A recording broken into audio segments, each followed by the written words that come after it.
프로야구 기아 타이거즈가 겨우겨우 살아나는 모습입니다. 하지만 아직도 갈 길은 멀어 보이는 가운데 최근 기아에도 트레이드 썰이 나오면서 그 배경에 관심이 쏠리고 있습니다. 기아는 예비 FA인 외야수 최원준과 내야수 박찬호 역시 FA 로이드를 기대하지 못하고 있고, 개막 당일 햄스트링 부상으로 전열에서 이탈한 김도영 역시 완전히 회복되지 않아 복귀 시기가 미정인 가운데 그로 인해 이범호 감독이 지난해와는 다르게 힘겨운 모습입니다. 누군가는 김도영이 시즌 시작부터 빠졌고 한두 명씩 이탈하면서 완전체가 되지 않아 타선 부진의 시간이 길어진다고 하지만 딱히 그렇게 보이는 것도 아닌 모양새로 김도영이 부상해서 복귀한다고 하더라도 한 명만으로 타선이 힘을 낼 수 있는 것도 아니고 경쟁심이 없는 선수단에 딱히 바라는 것도 없어 보이는데요. 물론 백업 선수 누군가는 기회를 얻었을 때 열심히 하려고 하겠지만 열심히와 잘하는 것은 다르고 감독의 라인업 구상에 없다면 계속 없을 것이기에 큰 기대를 하지도 못하고 있습니다. 올 시즌을 시작하면서 이범호 감독은 예비 FA 선수들에 대한 기대감을 드러냈는데요. 그도 그럴 것이 가장 많은 예비 FA가 기다리고 있고 일명 FA 로이드의 기대가 컸던 것도 사실로 외야수 최원준과 내야수 박찬호 그리고 투수 조상우까지 역대급 미친 활약을 펼쳐줄 것을 기대했습니다.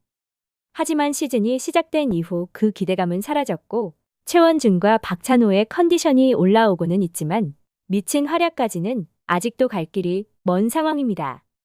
특히 최원준의 경우 오버페이를 해서라도 데려갈 팀은 있다는 말이 많았지만 현재는 그렇지 못한 모양새로 지난 스토브리그에서 이미 프로야구 하나이글스에서 점 찍었다는 이야기가 나왔기에 그 기대는 하늘을 찌르는 듯한 모습이었는데요. 이범호 감독 역시 시즌을 시작하면서 예비 FA 선수들은 본인들이 알아서 잘할 것이라며 FA 로이드를 기대했지만 FA 로이드는커녕 수비와 타선 모두 부진한 모습에 고개를 갸웃하게 하고 있습니다.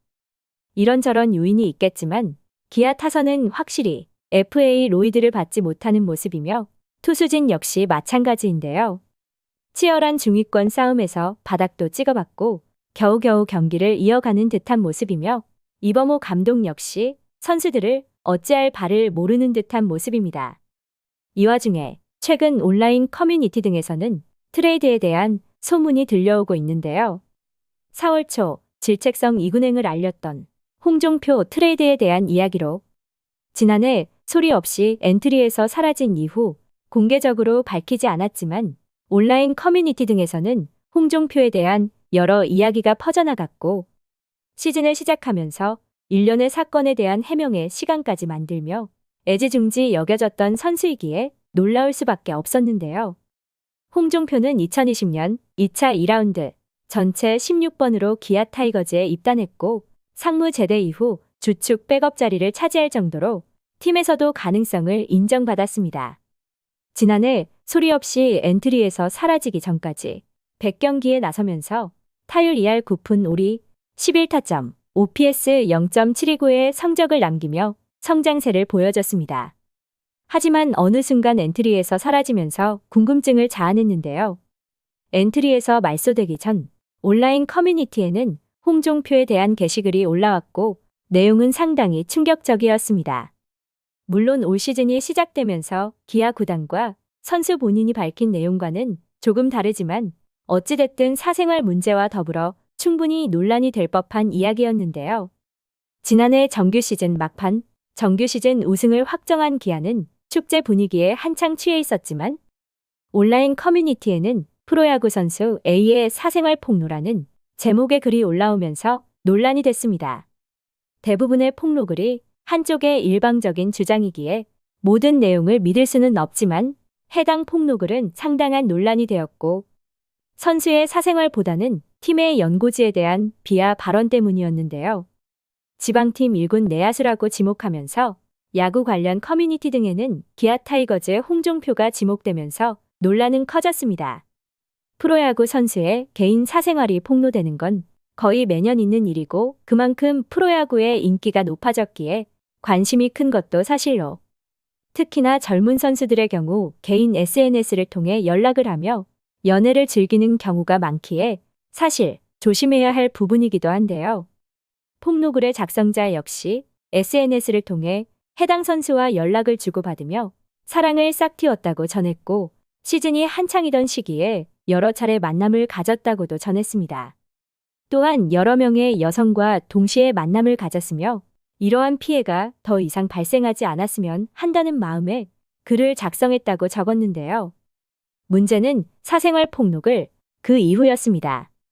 기아 타이거즈의 홍종표 임이 확실시되면서 추가 폭로글이 올라왔고, 지역 드립과 본인 구단을 싫어한다는 내용이 작성되면서 사생활 논란보다 그 여파는 더욱 커졌습니다. 자신이 소속된 팀보다 다른 팀을 좋아한다는 말을 자주 했다고 적혀 있었으며, 소속팀 지역에 들어서면 심각한 욕설을 하며 지역 비하를 일삼았고, 팀을 응원하는 팬들까지도 비하했다는 게시글에 온라인 커뮤니티는 그야말로 초토화됐습니다. 기아 타이거즈는 특히나 골수 팬들이 많은 팀으로 광주 지역에서도 엄청난 인기를 얻고 있고, 이제는 전국구로 인기가 있는 팀으로 거듭나면서 서울 잠실 야구장에서도 홍구장 같은 열띤 응원을 펼치고 있는데요. 물론 연고지 비하는 홍종표와 기아 구단에서 절대 아니라며 해명의 시간을 가졌지만, 폭로글에는 디테일하게 작성되어 있어 진위 여부에 대한 의문은 남아있는 상황입니다. 물론 선수 본인과 구단에서 지역 비하 발언에 대해 그렇다고 할 것도 아니었기에 야구 팬들 역시 딱히 용서라는 것도 없고, 시즌 초반 홍종표가 타석에 들어설 때 KBO 리그 역사상 최초로 보이콧을 하는 모습까지 나왔는데요. 그만큼 지역 비하는 절대 아니다라는 말을 믿는 이는 별로 없어 보이기도 한 상황이며, 기아 구단에서는 지역 비하 때문이 아닌 사생활 논란으로 자체 징계위원회를 열어 홍종표에게 제재금을 부과하고 공식 훈련 참가 정지와 한국 시리즈 엔트리 제외, 마무리 캠프 제외 등의 강도 높은 수준의 징계를 부과했다고 밝혔습니다. 하지만 사생활 문제로 강도 높은 징계를 부과했다는 점에서 야구 팬들은 의아하다는 반응이었고, 이전에도 여러 팀에서 선수 사생활 문제는 논란이 되기도 했었지만 강도 높은 수준의 징계는 없었다는 점에서 이상한 징계라는 말도 많았는데요. 어찌됐든 경기에서만 잘해준다면 사생활 논란은 크게 문제가 되지 않는다는 프로야구에서 기아의 강도 높은 수준의 징계는 의아했습니다. 이렇게까지 해명을 내놨던 기아 구단이었기에 최근 들리는 트레이드 소문은 충격적일 수밖에 없는 모양새로, 한편에서는 팔 수 있을 때 트레이드 카드로 써야 하기 때문에 어떻게 해서든 이미지를 좋게 만든 것이 아니냐는 말까지 나오고 있습니다. 과연 홍종표 트레이드가 성사될 수 있을지 지켜볼 일입니다. 시청해주셔서 감사합니다.